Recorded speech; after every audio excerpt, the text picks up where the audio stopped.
We will shortly be speaking about a vehicular traffic jam, but before we do, I'd like to speak a little bit about an online traffic jam, not the one we just experienced that caused the delay, but the one involving the coronavirus vaccine, the COVID-19 vaccine. Basically, getting this vaccine is very important to both Plato members in their own individual lives and circumstances, and for Plato as an organization, because one of the metrics of Plato reopening to in-person events has to do with the amount to which vaccination of Plato members is widespread.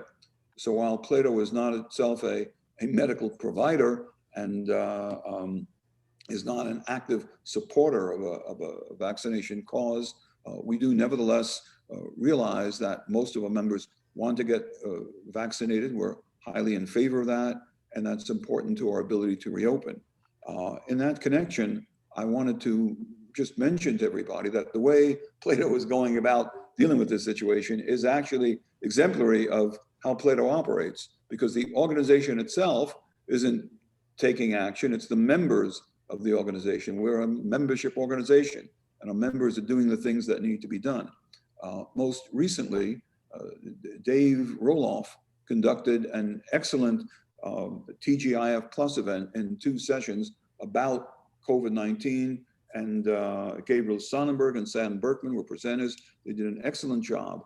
And the result of that was a lot of information was exchanged about the vaccine, and an email exchange started, which at this point involves about 56 people, and it is growing.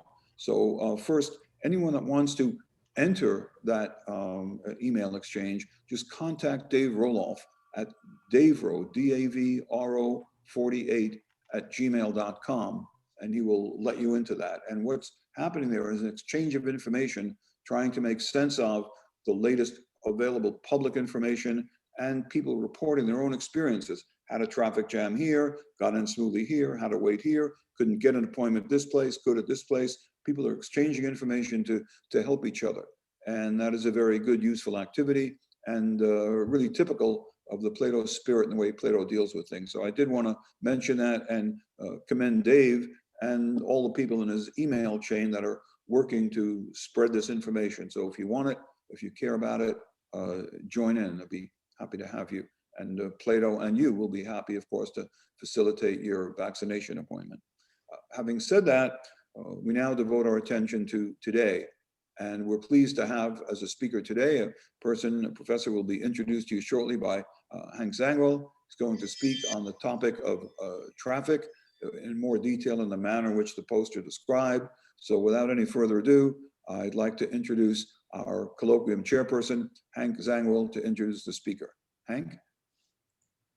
Jack, thank you very much, and welcome to everybody to our Plato colloquium today. As very briefly, to give you a heads up, our next colloquium will be on February the 18th. Our featured speaker will be David Bennett, who is a professor emeritus of history at Syracuse University. And the topic of his talk will be American Democracy in Crisis, in which he will discuss, among other things, the Trump base, its origins, its supporters, and its impact.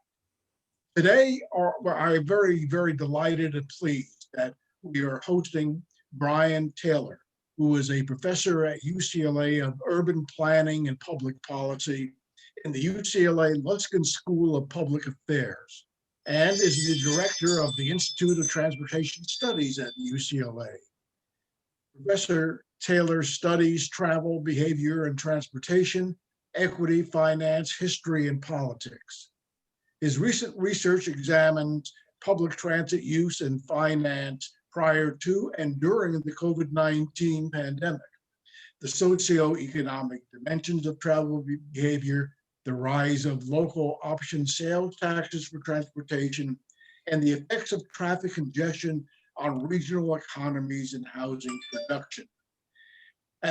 During his talk, if you have any questions that you would like to be posed to Professor Taylor when he concludes his remarks, please use the Q&A function at the bottom of your screen, not the chat function, but the Q&A. Type in your question, and at the conclusion of Professor Taylor's presentation, I will be asking him the questions that you pose. With no further ado, I am pleased to welcome Professor Taylor. Thank you very much. It's an honor to be here. I'm going to jump right in here. So I am here to talk about traffic congestion, which is a topic that everyone is familiar with, and most people are convinced that they're experts in. Let me get this up. I just want to make sure that looks okay. Does that look good to people? Hank? Yes, it is fine. Thank you very much. Okay. So again, we've had some rotating titles for this, and one way is thinking about this idea of development and its relationship to traffic congestion. What I'm going to do is I'm going to give you a little roadmap of where I'm headed with this. I'm going to offer kind of a big picture look at the causes of and solutions to chronic traffic congestion. I'm going to draw on 3 published papers I have and 2 more that are under review at journals right now related to this general topic. I want to frame traffic congestion as an economic and social issue and not simply a systems problem. In other words, I want to try and take back from engineers the way that we think about congestion. And I want to think about its relationships between how we relate traffic delays and human activity. And I want to frame some solutions to congestions in economic and political terms. So that's what I'm going to try and do. And I want to begin with a question. And if we were all in a room together, I'd let you sort of call out your answer to this question. And that is a congested road system a sign of failure? Well, the answer is to many people is obviously yes, it's not working very well. So if we look at, say, long lines outside a restaurant, if you drive by and you see people waiting to get into the restaurant, or a theater that people are down the block, you say, oh boy, is that restaurant or theater failing? You know, that must be a terrible place. Look at people just backed up down the street to get into it. We would think of that as sort of a silly thing to say. You'd think, well, wait a second, what restaurant is that? Or what theater is that? Why is everyone wanting to get in there? And the question I'd ask is, should we view metropolitan areas any differently?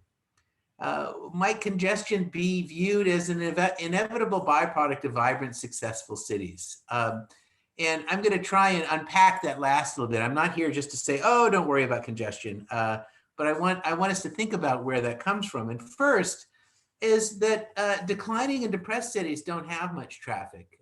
Flint, Michigan, or Brownsville, Texas, or cities that might be struggling, they typically don't have that on the top of the list of complaints, but places like the San Francisco Bay Area, Washington, D.C., New York, Los Angeles, and indeed vibrant cities around the world all struggle with congestion.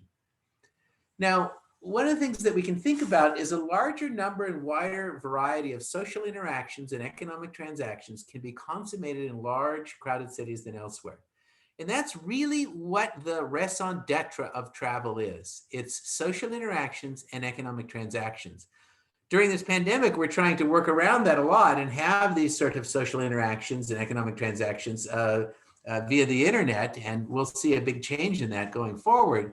But that's kind of why we travel about, and it's for a means to an end for the most part, and that's an important way to think about it.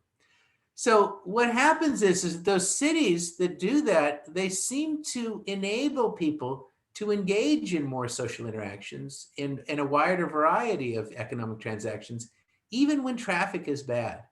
And that raises kind of this dilemma. Why is it that we crowd into cities and it's so problematic if they're choking on traffic? So does this mean that traffic congestion is an inevitable byproduct of vibrant and successful cities? Perhaps, but that's not the same thing as saying that congestion itself is good. So we're not saying, just learn to relax and enjoy it.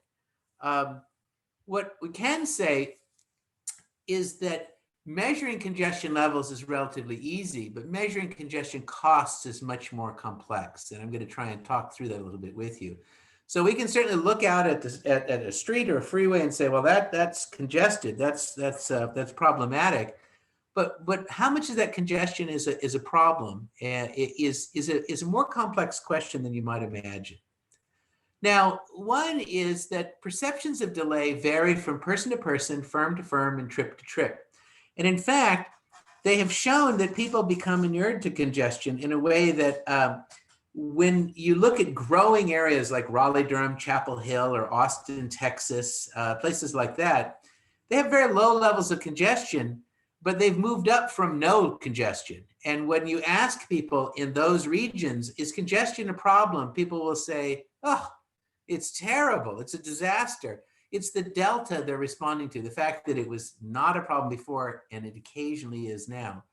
In more congested cities, Manhattan, for example, or London or Tokyo, when you ask people how serious is congestion as a problem, people are more sanguine about it. They'll say, well, you know, it's not so bad. It gets pretty bad from time to time.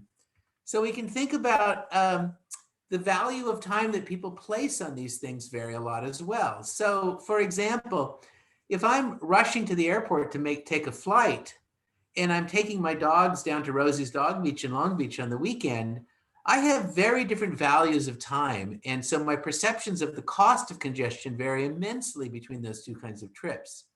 Now, that we know that to be the case, but how do we estimate those congestion costs? Well, the Texas Transportation Institute in College Station, Texas at Texas A&M University has for several years been coming out with congestion estimates that compare metropolitan areas. And they've come up with estimates of the cost of congestion, which are very high. So $179 billion a year in 494 urban areas in 2017 is an example. And here's what they show is that between, you can see 1982 is the light blue bar and 2017 is the red bar, that congestion has been getting worse in small metropolitan areas, in medium-sized metropolitan areas, in large metropolitan areas, and in very large metropolitan areas like Los Angeles. And so not only is it worse in large metropolitan areas, it's also been getting worse over the time. And I think that we're all used to that. Now, that raises a question is, why in the world are people continuing to come to these big cities like the Bay Area, like Washington, D.C., New York, Los Angeles, if congestion is becoming such a problem? I'm going to pause for a minute and I'm going to say, okay, well, wait a second. You're here talking about congestion. Things seem a lot better to me. So how has the SARS-CoV-2 virus and the disease it causes, COVID-19, how has it changed things? We certainly noticed things back in April. And here is some data from Apple. It's Apple mobility data. And I've got three kinds of lines there, and those are samples of days, and they jump up and down between day and night. And we have three what we call modes of travel. The light blue line is driving. The yellow line is public transit. And then I made a thin sort of white line that is walking. And what we can see is that I'm going back to January 13th, 2020, that's 100%. So you can see that around that level, jumping up and down, things were fairly flat until about mid-March, and then the bottom dropped out, as we're all aware. What we've seen is that public transit, which I'm not going to talk a lot about today, but I do quite a bit of research on it, has come back very slowly. And in general, public transit ridership is about half of what it was pre-pandemic levels. But in fact, total vehicle miles of travel and walking are actually up a bit coming out of the pandemic. And as you can see, we're dipping back down as we've had a rise in lockdowns and more restrictions on activities.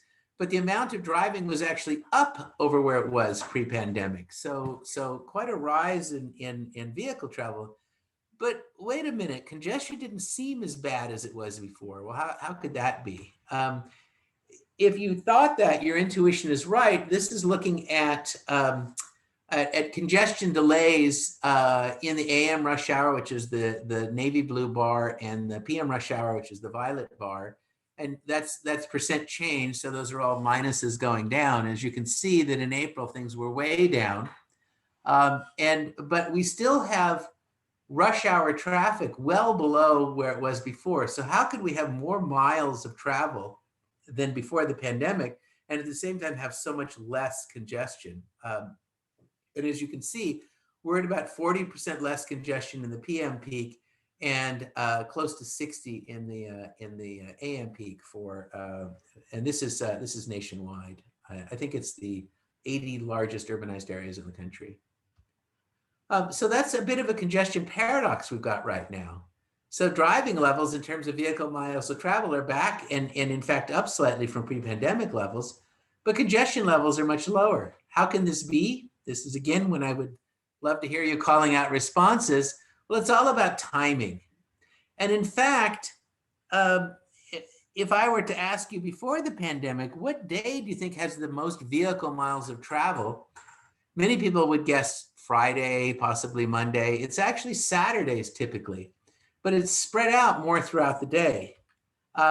So what we find is that the peaking is down. The temporal restrictions on when people travel have been relaxed. People, when they're working, are working from home more. There's less sort of rigidity to come into the workplace. And in fact, even with all this driving, we've got lower levels of congestion, which certainly says that congestion is a highly structured phenomenon in terms of its timing, its direction. And it's not just about how much people are driving. So volumes are up and rising, but peaking is down. So back to this graph, given the high costs that TTI has estimated, why hasn't there been an exodus from large cities since 1982? Why in the world do all of you still living in metropolitan Los Angeles? Maybe you asked yourself that from time to time, but it's a remarkable metropolitan area. So let me put another paradox on here, and that is this is some data on traffic congestion and economic productivity. So what I have here are several of the largest metropolitan areas in the US. And that first, or the second column is annual hours of traffic delay per commuter. So it's adjusted by traffic delay. And you can see here we are, Los Angeles, Long Beach, Anaheim. We're number one, woohoo! We're in first place. San Francisco Bay Area is second. Washington, DC is third. Newark is fourth. San Jose, California, which is, they're splitting the metropolitan areas there. You can combine them, is fifth. Boston is sixth and Seattle is seventh. So I've got the top 7 metropolitan areas for traffic delay. Now, we can look at a couple of measures of economic output, gross regional product and gross regional product per capita. And we see something very interesting. Here in Los Angeles, we're second in total gross regional product, 15th in gross regional product per capita. So we have more low income population than some of these others. But you can see that all of them, San Francisco is 4th and 3rd, New York 1st and 10th, Washington 5th and 9th, Boston 8th and 6th, San Jose 13th and 2nd, and Seattle 11th and 5th. These are also the most economically vibrant places in the country. So we just saw up here these enormous costs, $180 billion a year estimated by TTI, and yet somehow these are also the most economically productive regions. That raises a question: is what's going on here? Why is there so much income generation in the most congested and, I would add, expensive urban areas? So to here, we go to a little bit of a theory about proximity and congestion, and that is about agglomeration economies. So agglomerations are clusters of linked firms and are absolutely central to economic performance. So they're really why cities exist. And that firms reduce the cost of accessing industry-specific workers, knowledge, and suppliers. And some classics are the entertainment and media industries in Los Angeles and the IT industry in the San Francisco Bay Area, particularly in Silicon Valley, just between San Francisco and San Jose. Now, these are where you have concentrations of lots of labor with the skill sets needed to work in the field, lots of interlinking networks of producers and suppliers. And the transportation network directly affects that access of those workers to jobs and those employers to workers, to knowledge and suppliers moving around the region. So traffic congestion should be an economic drag by inhibiting those economic interactions and transactions, right? Because if if the costs of getting around are higher, it should sort of inhibit those ability of those firms to get together. So one of the papers I published just a few years ago in Urban Studies looked at when they locate or relocate, do firms seek to avoid congestion? That is that we looked in certain industries, and we did research in the Bay Area and LA, and we asked the question, okay, new firms in what are called basic or tradable industries, that is industries that take money in from far outside the region. So in the case of movies in LA or iPhones in the Bay Area. We examined whether local congestion affected the location and the number of startups in these basic or tradable industries in metropolitan Los Angeles or the San Francisco Bay Area. So we examined them in 6 areas. We looked at advertising, apparel, manufacturing, entertainment, grocery stores, which we used as a non-basic control. That is, as grocery stores are not something that a region makes money off of. It's something that sort of supplies the region. Information technology and securities and commodities. And so what we did is we estimated some statistical models to predict firm startup locations. Because we looked at startups, because if you're a firm that's in an area that's become increasingly congested, it might take you a lot to decide to relocate. But a new firm that's just starting up is choosing where to locate from the get-go. And we used, for those of you who are interested in statistics, zero inflated negative binomial logistic regression models. And logistic regression is good at sort of estimating discrete outcomes.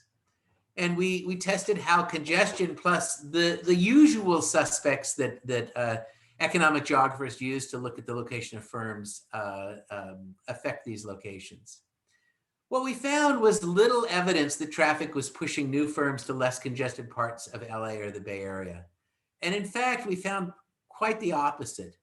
After controlling for a wide array of factors that are known to influence firm location, new tradable industries are often more likely to start up in heavily congested areas. Aha!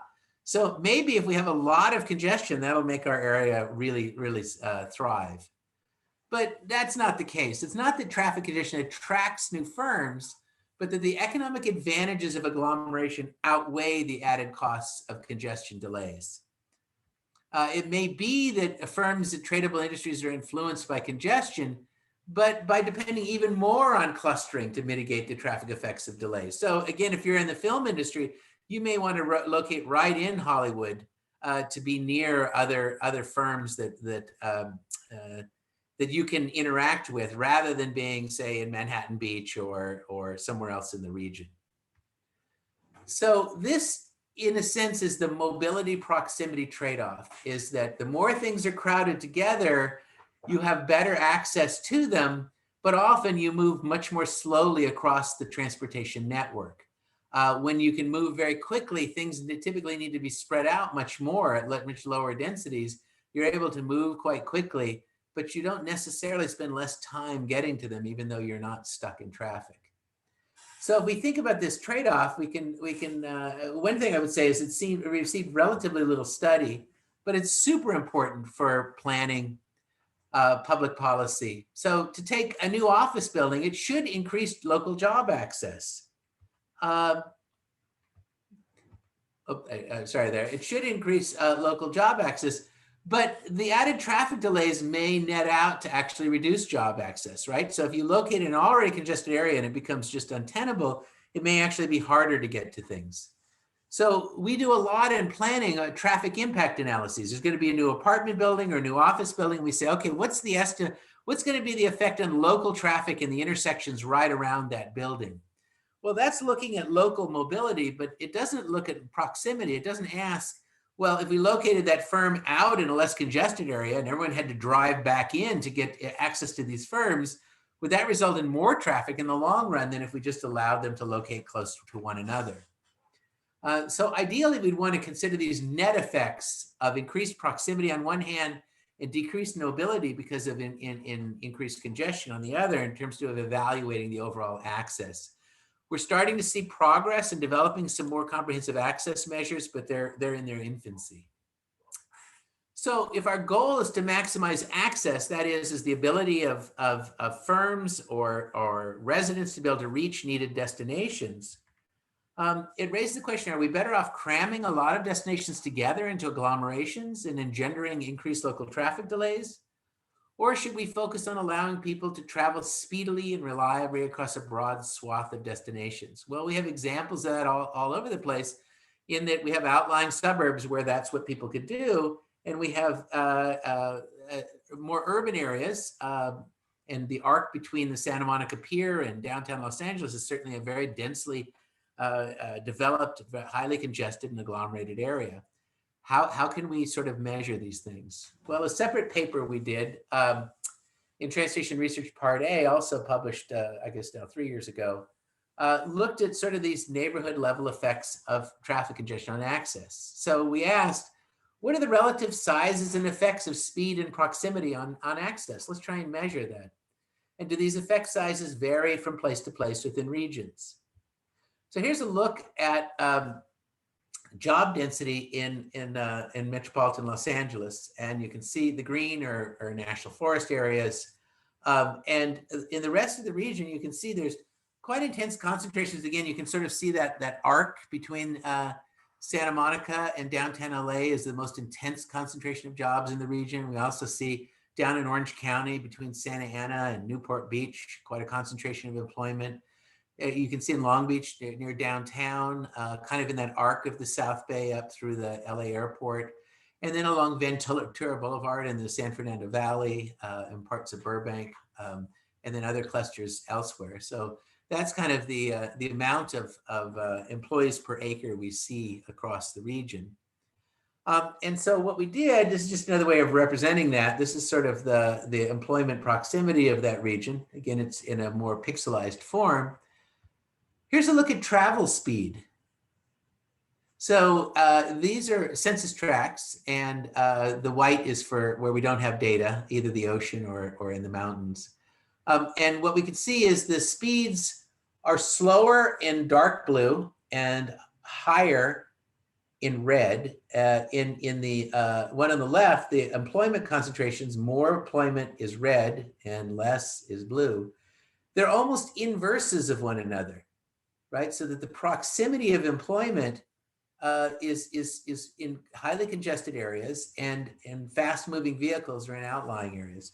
Well, if we combine these two, this is what it looks like. And you can think about employment access. We're going to say, from any census tract, what's the amount of time it takes to get to a job in there? And then we sum it over all jobs in the region. And what you can see is, if you're located in any of those areas that are red, you have the shortest travel time to the average job in the region if you live in those locations. Those happen to be the most congested locations, but that's because it's where all the jobs are. So if you actually look at the time to get to a given job, it's lower in those congested areas than from the outlying areas, because there aren't so many jobs out there. And then to get to many of them, you'd need to go to into the city, either into Orange County or into LA County. So it gives you a picture of that. That's for LA. This looks at that relationship. You can see job accessibility. That's just a measure we came up with that looks at you can think of it as the amount of time needed to get to all of these jobs, or the average time to a job. And this is this score is not that meaningful, other than to say that the higher the number, the higher the level of job access. And on the left, on the x-axis, we can see we have 250,000 jobs, 500,000, 750, and 1 million jobs. And this is within 10 kilometers, so about a 6.2 mile radius. What do we find? We see that there is this relationship that as the concentration of jobs goes up, the access to jobs goes up. That seems pretty intuitive and straightforward. It's not that complicated to kind of think about. But when we turn around the other way and we say, okay, how does job access relate to average speed? We fitted a straight line, a linear line there, and also a nonlinear function. But we can see a very clear relationship, and that is that as the average speed in the area, the census tract that you're in, goes up, your average access to jobs goes down because you're going farther and farther out to the edge of the region. So these dots each represent the data for a single census tract. And if you see that those gray, that little spike that goes up at about 35 kilometers per hour, that's downtown Los Angeles, just to give you an idea of that. And I'll show you something on that later. Now we've kind of combined this into a single graph, so you can think of the red dots being places where you have higher levels of access to jobs, and the blue dots lower levels of access. And again, we've fitted a curve to that, and we note that speed declines as job access goes up. So living in Beverly Hills has you much closer to many other opportunities than living in Palmdale, even though your average speed traveling around Beverly Hills is going to be much slower than in Palmdale. So what about, that's congestion between communities, and we can also think about within communities. So we found that proximity was doing the heavy lifting in determining job access across the LA region as a whole. But what happens within communities? So this gives you a little picture of that. What we've done is we've taken the job access points for each of the census tracts. Red, that orangish red color there, that's Compton. The bright green is downtown LA. The purple is Santa Ana down in Orange County. And then the turquoise at the bottom is Palmdale.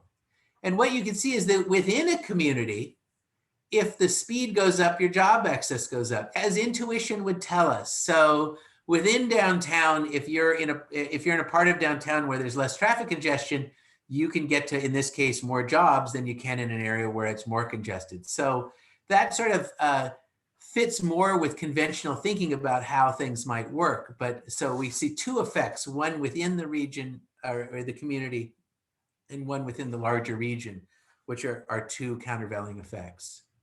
So in a nutshell, between communities, agglomeration of activity outweighs congestion as it engenders in determining access. And within communities, less congestion is better in explaining access. So that's just as any angry local resident would tell you at a public hearing.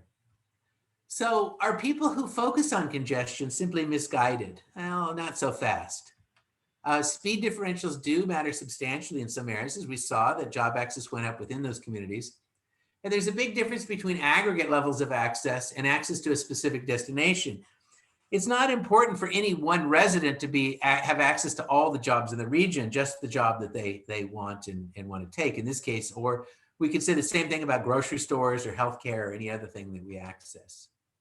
So from the perspective of those opposed to high density housing or development in their neighborhood, they have a logic something like this. If I'm settled in my job, where I grocery shop and where my kids go to school, what do I care that a new office building, a grocery store, a school will increase metropolitan access overall if it increases traffic delays for me in the process? This logic is sound, but it may result in individually rational perceptions leading to collectively irrational outcomes. I'll give you an example of that. In other words, if opposing a new development in an area already built up congested area may make me better off, but it may well retard economic growth overall and overall metropolitan access in the process. So this logic may be precisely the opposite in outlying areas. And the classic thing for this is that we are, many neighborhoods, the neighborhood that I live in West Los Angeles is adamant about trying to keep more housing coming in along transit-rich corridors.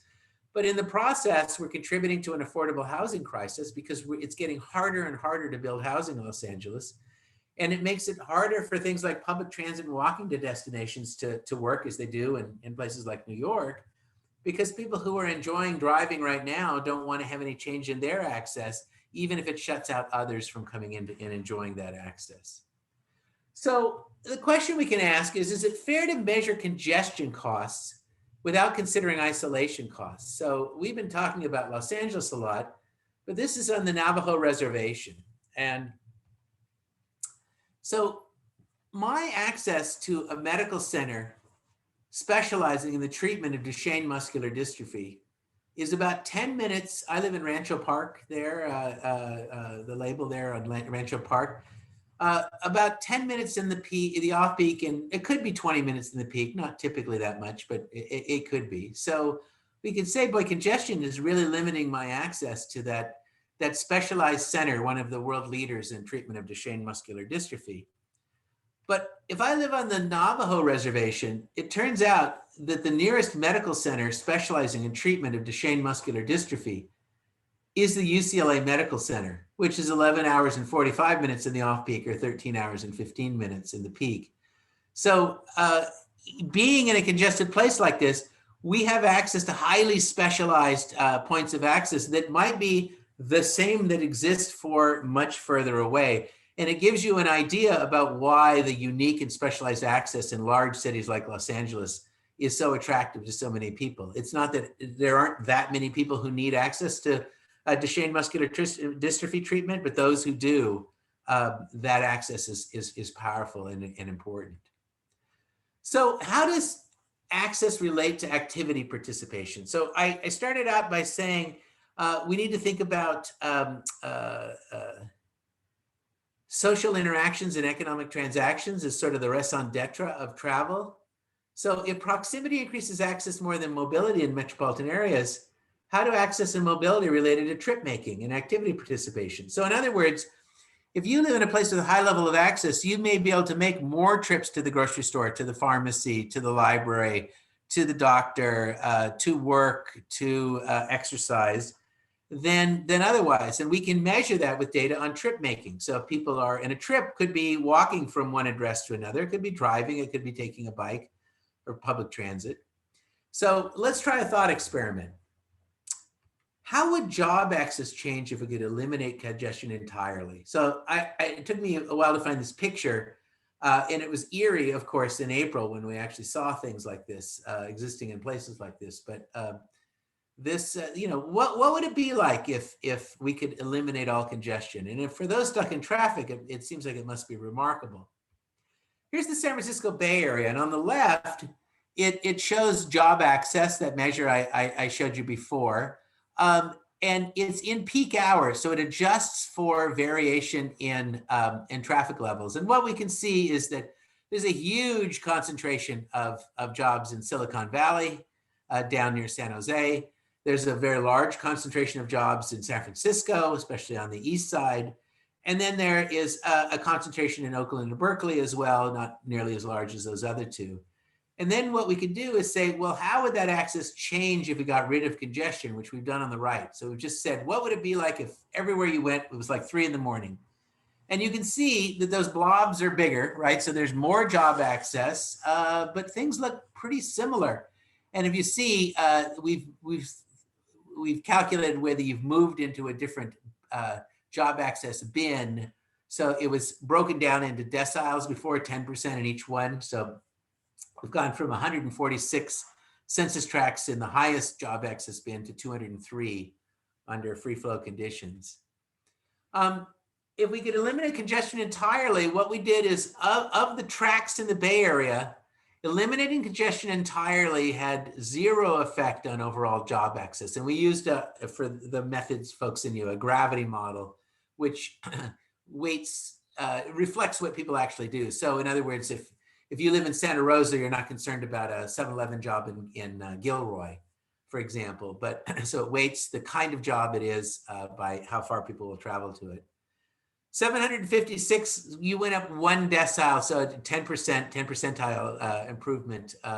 2 in 68 tracks, and 3, only 1 track in the entire region improved by 3 deciles. So it's not unimportant, but it is not quite as much as people might imagine. So the salmon color there, for those of you familiar with the Bay Area, that's the east side of Santa Clara County and the south part of Alameda County, say Fremont, Warm Springs area, East San Jose, and then working their way up toward Hayward. And then you see a couple of tracks in there in Orinda and Lafayette, one in Marin County, but not a lot. And that for most other people, it would be a relatively modest change. That is, if you're living in San Francisco already, there are so many jobs you have access to, getting rid of congestion wouldn't change things that much for access to you. So that was the work we did for firms. What about people? Here's a paper we published in 2017. These are all with my students, by the way, our former students. is traffic congestion overrated? And we looked on how congestion affected travel time and accessibility for people within metropolitan Los Angeles. So again, activity participation, we can do that to measure, well, how many times do people socialize, go to work, go to healthcare? What do they do? And it's positively associated with both income and life satisfaction. So people who do more things tend to have higher incomes, and they tend to be more satisfied with their life. Trip making is highly correlated with activity participation. People who make more trips tend to engage in more activities. So we can say that there's some positive benefits to getting out and about more. So how do access, mobility, and traffic relate to trip making? And we can look at that in Los Angeles. And we came up with something we'd call good congestion and bad congestion, that there's really two kinds of congestion. And let's take examples. We can think about New York. This is from my sister's apartment on 71st and Broadway, looking at the 72nd Street subway station.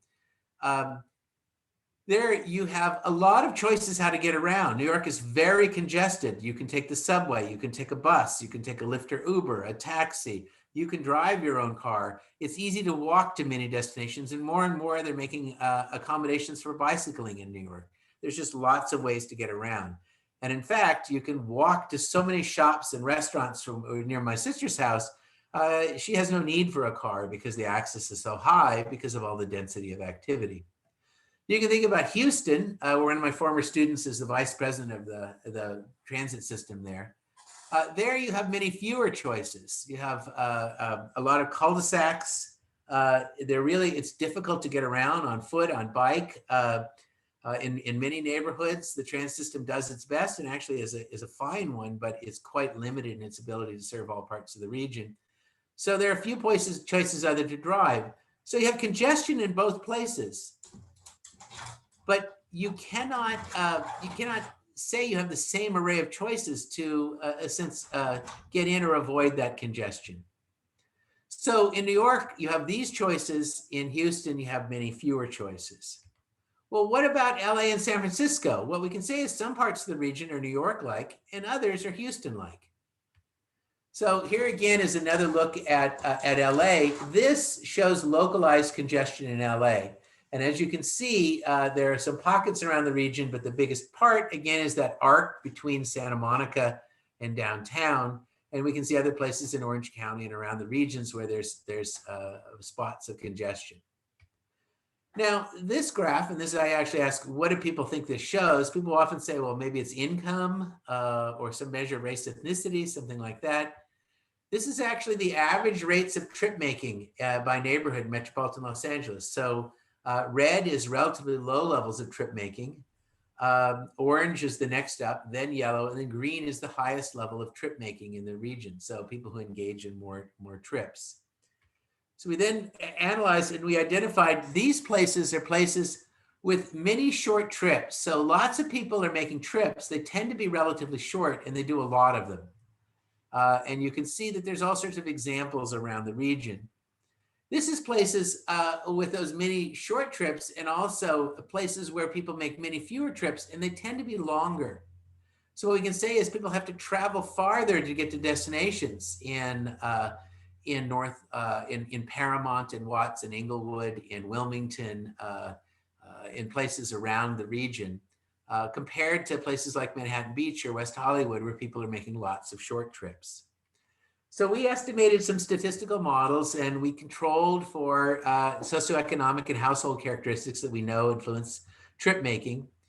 And we asked, what are the independent effects of average trip distance and local congestion on trip making? So the theory is congestion should depress the overall number of trips you make, right? If you're in a very congested area and it takes you forever to get to a destination, you're going to make fewer trips than if you can get around very quickly.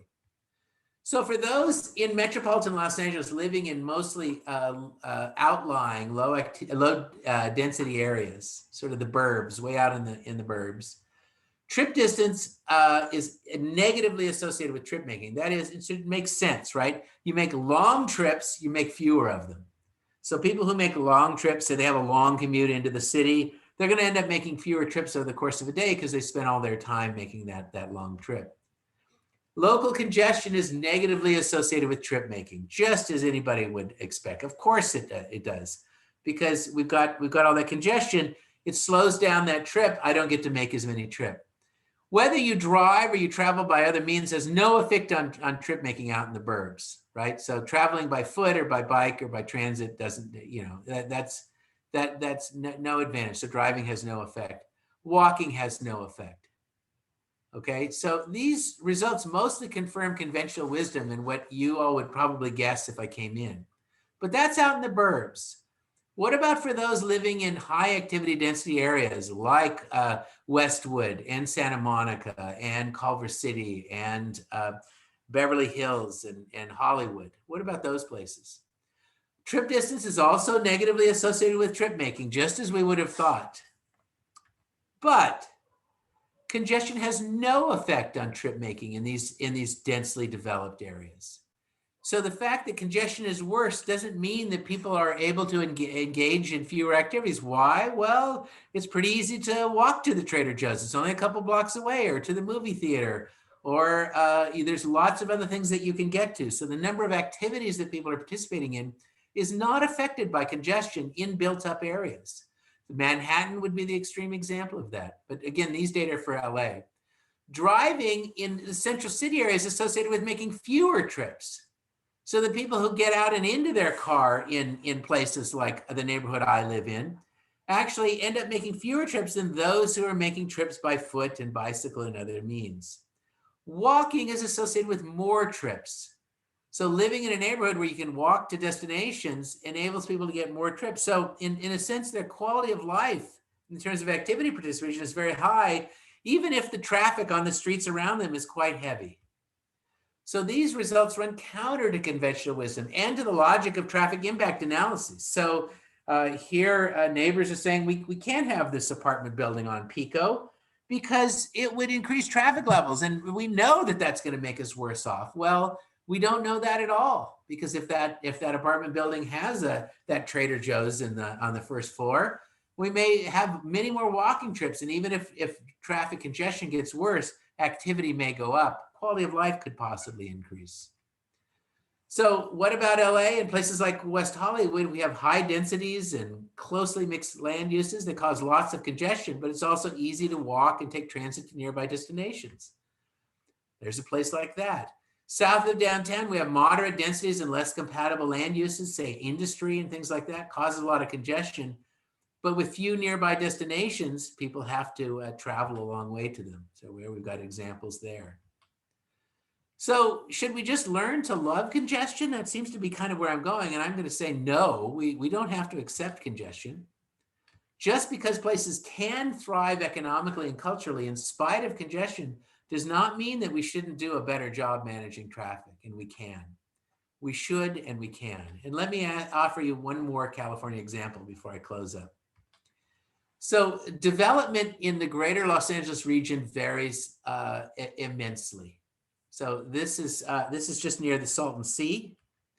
And this, of course, is downtown Los Angeles. This is all within the Southern California Association of Governments region. So the greater metropolitan Los Angeles, but of course, wildly different places. The use of the lands vary, the development densities vary, the price of the land varies a lot. This is to be expected. So I was checking in the North Shore of Salton Sea. Single family homes there are selling for about $100 per square foot. In Beverly Hills 90210, single family homes sell for roughly $1,000 per square foot. It's 10 times more expensive per square foot to buy a house in Beverly Hills than in the North Shore of Salton Sea. Location, location, location, right? So, however, that's Highway 111 right there on the left that goes through North Shore. And that is, I think, coming out of 101 out of the Hollywood Hills on the right. The price of driving does not vary between those two locations at all. The price of land does. Everything we do on the land varies. The land is much more valuable on the right than it is on the left. Road space is typically abundant in one place and regularly scarce in the other. But while the price of land varies by a factor of 10, the price to access the roads on the land is zero in both places. So now I want to do one more thought experience. I want you to imagine a world where electricity, the cost is bundled into annual property tax levies. So no matter how much or how little electricity one uses, the tax you pay is the same. There would be no incentive to use electricity judiciously. Shortages would likely be chronic. And in fact, in places where this has been done, and they've done it with water as well, there is a problem with chronic shortages. We'd have brownouts and rolling blackouts every weekday morning and afternoon. There would be campaigns to encourage people to use more candles. We would accept this as the natural state of affairs. It's part of life in the big city, we'd say. And we might either fret that we don't have enough funding to build more power plants, or lament that more people weren't adopting electricity light lifestyles. Some might suggest, well, why don't we meter electricity to encourage more judicious use? But most people would dismiss that as unrealistic. People need electricity and really can't conserve, they'd say. It might hurt poor people, so we have no choice but to give electricity to everyone, rich and poor, for free. Welcome to our world. That's what we do with scarce road space. We give it away to free, and when something valuable is given away for free, shortages inevitably result. And that's what we have every day on the streets of Los Angeles outside of a pandemic, is a shortage of road. So economists for years have said we need to meter road capacity just as we do other things like water and electricity. If we bring the supply and demand into equilibrium with prices, what would happen? So the time cost of travel would decline. You'd get to other locations much quicker than you did before, but the price of driving would increase. Driving becomes easier and faster, but more expensive in the process. And this is why when we widen a freeway and traffic goes down for a bit, we actually made it cheaper to travel, which encouraged more people to travel. But this trades time for money. So congestion delays don't return because driving got easier and faster, but not cheaper. So there's an important thing to note. When we allow everyone in cities to crowd onto any road they want, anytime they want, we all pay for this time spent sitting in traffic. That's what we pay. There is no free lunch, and you pay with time. But no one gets any revenue for all this time spent in congestion. We're paying, but no one is banking it. When drivers would pay a price to move freely on road space where it's scarce, these payments would produce revenues. Those revenues could be used to increase road capacity, to improve alternatives to driving, like transit and bike lanes, to assist low-income travelers, to pay down the deficit, to improve parks. There's all sorts of things we could do, because we'd stop paying for time where no one gets revenue. We'd start paying to use that valuable road. So what about all that economic vibrancy caused congestion? Should we have selective road capacity enhancements, road parking pricing to manage demand, investments in alternative modes in built-up areas? Yes, check, check, check. But should development proposals in already built-up congested areas be categorically rejected because they exacerbate traffic, even if they make local residents really angry? Well, I'd say not so fast on that one. Thank you very much. I really appreciate it. My collaborators, these are all former students. Andrew Monshine's now a professor at the University of Virginia. Tanner Osmond's a postdoctoral scholar at UCLA. And I have two current doctoral students working on with me on this as well. Thanks a lot. And I'm gonna take down the sharing at this point. Thank you very, very much. Your results are fascinating. And we have a number of questions, one of which really ties in to the last point you made. Since carpooling reduces congestion, how can we encourage carpooling? And related to that, would paying for freeway use for one or two occupants of a car, and then having the freeways be free for 3 occupants or more, is that a possibility? Okay, so there's a couple of things there. You were saying, well, carpooling reduces congestion. Well, perhaps there's a dilemma with with carpooling. And we think about those HOV lanes that we have, for example. Okay, so the high occupancy vehicle lanes, those carpool lanes in the center of the freeway. So those typically require 2, or in some cases 3 people to form a carpool before you can use that lane. So the idea is that you get to use a lane where you can enjoy time savings, and that balances out the extra time and effort to form a carpool. So we have to get together and all get in the car together. We make up for that by zipping down the freeway. The problem is that most of them are 1-lane facilities, so they're pretty erratic in their ability to reliably deliver time savings. We've also started to give away that extra capacity in those lanes by allowing no emission vehicles to get into them. And that has made the time savings less reliable. If the time savings is less reliable, then the motivation to carpool is weakened. But let's imagine that we devoted 2 lanes on a freeway to carpooling, and that people who carpooled all got to go relatively quickly. And it worked really well. That would enable the other lanes, the uncontrolled lanes, to start moving freely as well. What would happen? Well, the time cost of driving goes down, which means that the demand, we'd move to a different point on the demand curve. More people would use it. We would have more people using the roadway than before, which is a social benefit. But it would inevitably bring congestion back up until an equilibrium is met. So that anything you do, if you add more lanes to that freeway, that lowers the congestion level, which lowers the cost of driving, which makes driving more attractive, which puts more people on the freeway, which brings the congestion back. If you use a carpool lane, same process happens. If you put a monorail down the freeway and people go onto the monorail, it takes the traffic off the freeways, the cost of driving goes down, and traffic returns. So in almost all of those cases, what we do is we've lowered the cost of driving and we've made it more attractive. So carpooling can have a benefit in that it moves more people through, but as a strategy, as an unrestricted strategy, it's not one to eliminate traffic. Now you asked about, many of they're called HOT lanes, high occupancy toll lanes. So we've got those on 110 and on the 105 freeways.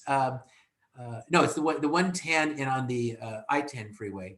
That typically gives you a break if you have a carpool, or you can pay if you're not in a carpool for that. Well, that is sort of mixing 2 kinds of things together. One is that you pay to use the lane, and the other is that you're virtuous in having a carpool. Those are much more complex to administer because you have to determine the vehicle occupancy for the vehicle. So if you charge and 3 people are forming a carpool, it cuts the cost of the charge down dramatically. So in a sense, it's the reason we allow for 3 to go for free is they're kind of grandfathered in, but there's no economic logic to making that cheaper because it gets cheaper for them anyway. So that's those 2. Someone has to have asked about, isn't this bad for poor people? I haven't even looked at the questions, but I'm sure someone has asked that. Yes, they have actually. They just came through on one of our questions. So what we're saying is, we have this valuable good and we have to allocate it in some way. So we'll allocate it on a first come, first served basis. People will oversubscribe it and it will function very ineffectively. So we have many more emissions per mile. We have much less reliability of the time of your arrival. We have to do that all in the name of helping poor people. Well, we could also collect revenues from charging for the freeway and give people lifeline credit for using it, just as we do with utilities. We don't say, let's give electricity and water away to everyone, rich and poor, for free in the name of helping poor people. What we do is we meter the price of electricity and we meter water, we meter sewer, and then we have lifeline rates for those that have low incomes to enable them to buy into that. But the logic whenever you say that is that, well, I as a upper middle class person need to have it for free because I'm worried about how this might affect poor people. And in fact, we're all worse off as a result. One of the things I didn't have time to get into is that while telling you that traffic is not as bad for economic activity as you might have imagined, we can actually move more people when we're metering road use than at other times. In other words, when you look at the 405 at 5 o'clock in the afternoon in a non-pandemic weekday, and you see the traffic crawling along, many fewer people are getting through that roadway than at other times. The volumes go down. So if we actually control the number of people who get on the roadway, many more people will get through. So this is an example of all of us making individually rational decisions, making all of us collectively worse off as a result. Do one-way streets reduce congestion? And if so, why are there so few of them in Los Angeles? One-way streets in the right kind of an environment can reduce sort of traffic conflicts, because there are fewer left turns, and left turns in a right-hand drive world consume a lot of capacity. That's often the constraining factor on an intersection. So if you, as you know, when you've come up on a busy street and you have to wait until that yellow light comes and then maybe two cars get through on a left, the left slows things down a lot. And if you have closely spaced one-way streets where people can make three rights, they usually have less, they consume less capacity doing that. So in downtown areas where there's relatively short blocks, one-way streets can work very effectively in essentially allowing for greater traffic flow in other places. You might have remembered a few years ago, there was a proposal about making Olympic and Pico one way in each direction. That's more problematic because there are parts where Olympic and Pico are quite far apart from one another, which means that if you did mean to make those three rights, you'd have to cut through a lot of neighborhoods to go back and forth. So it really is in places where you have grid streets and the grid blocks are relatively short. And in those cases, it can work effectively. One of the effects of the pandemic is that more and more people have been working out of their house, telecommuting, because they're not able to go into an office because their offices aren't open. They can't go into wherever their workplace is. As a result of this, as a result of the people working remotely, what do you see the impact of that going forward? I don't, is the remote workforce something that is likely to continue? Is it something that's been evaluated in terms of traffic and traffic congestion? Yeah, I'm doing some work with one of my doctoral students for Caltrans right now on that very question, and I've been actually doing a little. This is you've asked a topic that the travel behavior researchers around North America and around the world are asking right now. The best we can offer is informed speculation on this, but let me lay out a few of the things that we know. Is that prior to the pandemic, there's the question of how many people can work at home, and it's typically in other words, it's conceivable that it could work out, and it's typically about half the labor force. People who cut hair can't, or people who are, there's a lot of things you can't if you're a food server, things like that. But about half the occupations can. But prior to the pandemic, we had about 5% of the population that worked at home most of the time. And a very large share of those people were self-employed. So we can say that working from home was relatively rare, and there's been a lot of ink spilt on telecommuting and its transportation impacts going back to the 80s and 90s. A lot of work on that. And then raise the question, well, why is there so little of it if it seems to be such a coming thing? Well, we've had a giant natural experiment where in May, we had about half the labor force working from home. So we sort of forced it to happen. Now, there's a few things to know about the pandemic that make things a bit different than other times. One is that a lot of other things were forced home. Now, I'm at an age that my kids are in their 20s. They're not at home, but kids were also brought home, and that's put enormous stress on workers. That would not occur in post-pandemic times when kids could go off to school. Same thing if you're caring for elderly parents, for example. A lot of people have come home, and it's added a lot of stress. But you had about 50% of the workforce at home. One of the things we found is that employers were worried about their employees working from home because they worried about, out of sight, out of mind. When the fox is away, the mice will play. The cat's away and the mice will play. That they wouldn't be able to track folks well, and they'd worry about loss of productivity. Also worried about, well, if I allow a really good worker to work at home, what if a poor worker wants to do it and is not performing well? And many workers were reluctant to do it because they worried about a loss of work-life balance, for example, and they wanted a separation from home and work and to draw some bounds around that. Well, it turns out that everybody, both employers and employees, are much more open to the idea now because they've had a chance to see it work. Employers have found that employees are less unhappy with it than they might imagine. A lot of surveys ask people, and people say, well, I don't want to work full-time from home after the pandemic, but I'd really like to do it part-time, so I won't go into the office all of the time. Well, that raises a little bit of a dilemma, because if you have a share of people who are working at home, that means that almost every meeting will be a hybrid in-person Zoom meeting post-pandemic or something like that. So that raises a real big question about central business districts, big hubs of activity. If people come in less frequently, the density of workplace location will go down. Well, we have expensive office space. We have transit systems that are geared to bringing a lot of people into these job centers, downtown Los Angeles, UCLA, downtown San Francisco, all of which are geared to that. And if now the density of workers is much lower, that could mean that those systems won't work as well. If they don't work as well, it could mean that more people choose to drive. And if more people choose to drive, it may be, even though the density of workers has gone down, the amount of traffic is the same or even higher. So research, interestingly enough, on people who work from home find that they substitute that commute for a lot of other kinds of travel. And it's, with the folks at Caltrans said, this can't be right, but research consistently shows that the people who give up their commute and work at home make a lot of trips for other purposes and end up driving almost as much, if not more, than they did before.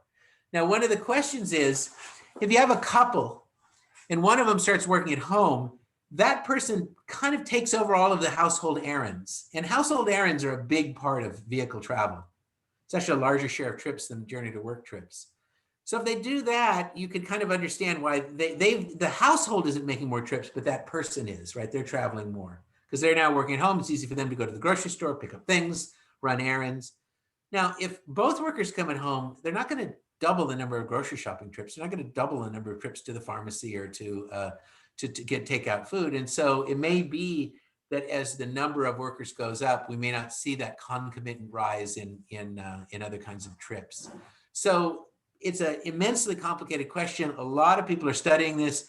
I organized an event. We had some people from Indeed, and I think there's a speculation that the demand for commercial office space may soften post-pandemic, but it's likely that the demand for housing, especially for people in their 20s and 30s, may well go up in a lot of urban areas after the pandemic, so that there may be a shift in that high density activity from office work to more people living in the city as opposed to. And in San Francisco, a big phenomenon is people who work in Silicon Valley in the suburbs. They choose to live in San Francisco for the urban quality of life, and they commute down to the suburbs. We may see more of that kind of thing manifest as we go forward. Have there been any studies on the effect of whether the increased use of smart signals might reduce congestion? We have those in place in Los Angeles. We were a real pioneer in that. It started after the '84 Olympics. There's a program called ATSAC, and at first they used some programs for that. And they've squeezed a lot of extra capacity out of the system. And in fact, Beverly Hills does not subscribe to that. If you've ever traveled along Wilshire Boulevard, you might be moving along fairly comfortably, and all of a sudden you hit a lot of lights in Beverly Hills, and then when you get out, things get better again.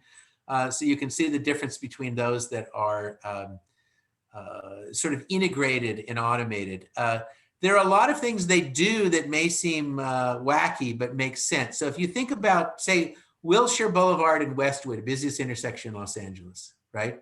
So what you don't want to do is have traffic back up at on Wilshire Boulevard and back into the neighboring intersections.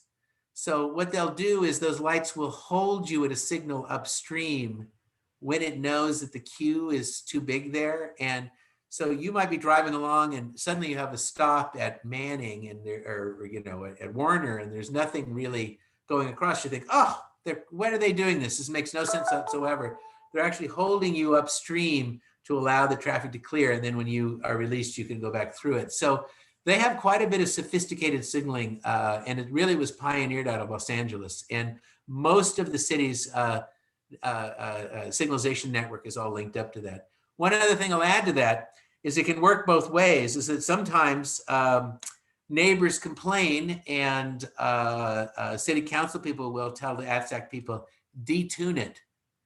Make traffic worse to discourage traffic from coming through our neighborhood. And Motor Avenue is an example of neighbors pressuring the city to actually inhibit traffic flow as a way of trying to discourage people from traveling through the area. Have there been any studies on the effect of mass transportation in LA? The, our subways, our buses, our, in terms of, has it had an effect on commuting? Because I know when I look at the trains go by, in West LA, they seem to be full, yet the traffic on the streets does not seem to be impacted by it. Okay, It seems to be as heavy as before. So remember what I mentioned before is about anything we do that can pull cars off the street frees up space for other people to fill it. So what can public transit do? It can allow us to move many more people into Santa Monica and into downtown. But anytime we successfully pull those cars away from the roadway and free up that traffic, more people are going to jump back on because the time price of traveling has gone down. So only pricing doesn't do that. So we can say that if we did not have Metro operating those buses and trains, suddenly it was all shut off, traffic would get much worse as a result. But there's a couple of other things you should know is that in general, you can go on the UCLA ITS website and click on public transit. We've done a number of studies looking at public transit usage in the 2010s, and now we're doing work on the pandemic.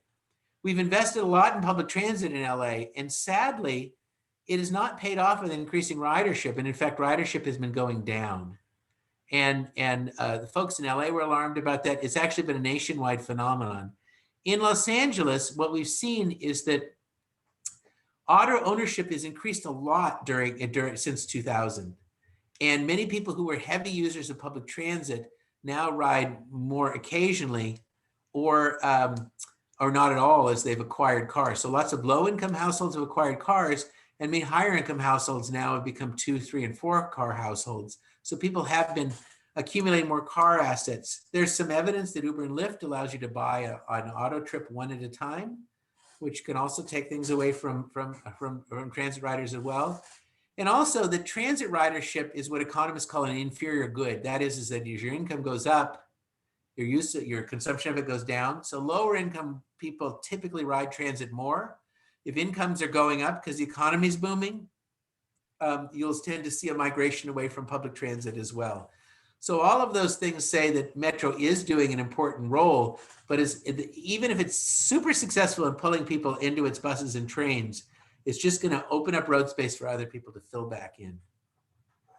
I know some major cities, an example being London and I believe Mexico City, adopted the strategy of controlling traffic in the city core by limiting the number of days a week you are able to drive into it, either by the use of your license plate or some other methodology. Would any solution like that work in an area like downtown Los Angeles or any of the other major congestion hubs in LA? Okay, so let me differentiate. There's two things there. The Mexico City example is a license plate example. That's been tried in several places. They tried it in China as well. Those have very mixed results. What happens is that if you if what it'll work is that if your license ends in an odd number, you get to drive on an odd number day. If it ends in an even number, you get to drive on an even number day, and then you can't use it the other day. If people are more affluent, what do? They make very sure that when they get a car, one of them has an odd numbered license plate, one of them has an even numbered license plate, so that they can drive on either day. That ends up being a lot more expensive on assets, but doesn't have it doesn't pay off as much on traffic congestion. So there's a lot of movement around that. It's hard to enforce. There have been a number of studies that say there can be some environmental improvement from it, but it's arbitrary. Maybe it's very important for you to be able to get to a job interview or to a doctor's appointment on a day when you're not permitted to drive. It's a very crude and arbitrary way of trying to limit traffic, but it has been tried. I think it's generally considered mostly unsuccessful at achieving the outcomes it seeks to do, although there are some incremental benefits, but we could say that the costs probably outweigh the benefits.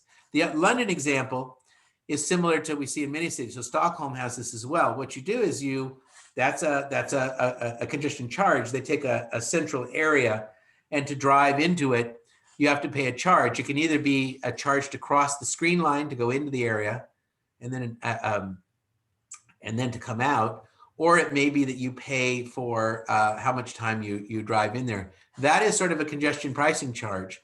The Central London one has worked quite effectively, and one of the biggest effects is it's really speeded up bus service. So buses are now much faster as a result. And so bus ridership has taken pressure off the underground, and many more people are able to move around Central London. In Stockholm, they did an interesting thing. They actually implemented it over the objection of many citizens, where you had to pay to drive into the central area. They used that to make improvements to transit service, improve sidewalks, make all sorts of other kinds of improvements in their transit system. And they tried it for, I believe it was 6 months or a year. Then they put it to the voters. Had they put it to the voters before they had tried it, it was going to go down by about 2 to 1. They put it to the voters, and it passed overwhelmingly. In other words, when people saw it work, when they wanted to drive into the central city, they could do so and have no traffic, but that they would not do it all the time because it costs money to do that, just as it costs money to park in a expensive structure. The streets of Stockholm opened up. The buses operated much faster. There was more in warm weather, more cafes out on the street because there's less pollution. People were biking more. Those have been very successful in central city areas. And both the Southern California Association of Governments and LA Metro are looking at pilot testing and trying that idea out in metropolitan Los Angeles. And they're trying to identify places where they might pilot test that and then stop it and gather information on how people felt about it. Okay, we have time for just one final question, which is, doesn't congestion expectation reduce some forms of economic activity such as sports or concerts? For example, don't people discontinue going to Dodger Stadium or for the LA Phil from Santa Monica because it takes so long to go there? Well, okay, first, I note that the Dodgers lead the Major League Baseball in attendance every year. So I'll just start with that. What we go again to, remember I had that example about, well, how is this going to affect my neighborhood? If I've lived in Santa Monica for 40 years, and I remember the days when I could zip down to Long Beach or over to Pasadena without any trouble, and now the Los Angeles has become much larger, the densities have grown greater, and now Los Angeles is starting to look more like San Francisco and New York and less like Denver or San Antonio. And as it does that, we lament the loss of now I see, in effect, Dodger Stadium is getting farther and farther away from me, right? In effect, because the time cost is moving away from us. But many more things have moved closer because of the higher densities. And so we can identify something that we think has moved farther away. We also can identify more things that we can access nearby. And the question is, how does this net out overall? If we can identify things that are harder to get to, then that will mean that we'll always try and sprawl out more and more. if we say we can put more things close together so that more people can live near Dodger Stadium and don't have to drive clear across town, then we've left with an area that may have higher access as a result. Well, thank you very much, Professor Taylor. I really enjoyed your presentation. I know our members did. We really appreciate your taking the time to join us today.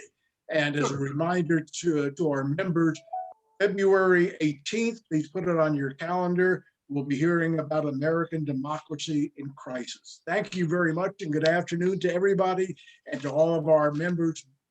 Thank you for joining us today. Bye-bye.